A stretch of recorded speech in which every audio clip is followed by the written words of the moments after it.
দুঃখ যে আমার ছোট ওয়াইফের জমি বেচছে, আমাকে বাধা করে আনছে।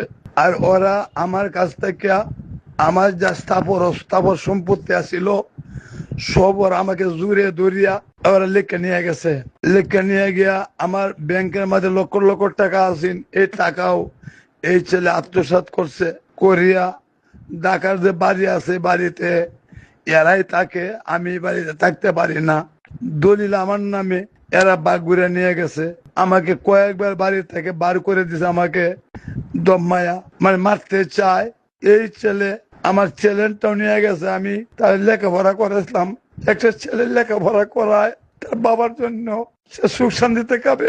আর আমি সবকিছু ছাড়িয়ে তারা সব নিয়ে গেছে। এখন আমি বাড়িতে থাকি। আমার এই একটা দাবি, তুমি পারো তুমি ভাই তারিক জিয়ার কানো এটা তুমি দাও যে আমি কেন বৈষম্য। আমার সন্তান সে আমাকে মারতে চায়, আমার চ্যালেঞ্জটা সে নিয়ে গেছে, এটা সে দিবেন আমাকে। কেস করলে কয় যে কেস করে তুমি নিতে পারতে না, তার বাপের ক্ষমতা নাই। আর দেখো এই সংবাদের বিনিময়ে সে কমাজে কি লাগছে আমি তো পড়তে পারি না।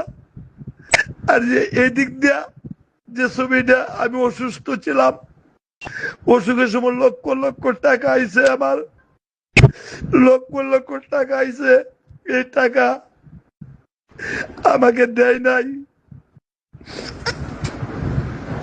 আমি ভারতে যাই সে আমার কাগজপত্র সব সিরিয়ালছে। আমি কি করব? আমি এই অসুবিধায় আছি, আমি আর বাড়িতে আছি, আমার কথা কেউ শুনিয়া নাই। আর যদি আমি কদ্দুস বয়াতে হয়ে থাকি, যদি সেই খালেদা জিয়ার আদর্শ হয়ে থাকি, সেই আমলে লেখাপড়াটা যদি সবার জন্য শিক্ষাটা আমাদের করে তাই এই মিলন সাহেবই করছিল। আমি এখন বুড়া হয়েছি, আমি বাড়িতে একা একা থাকি।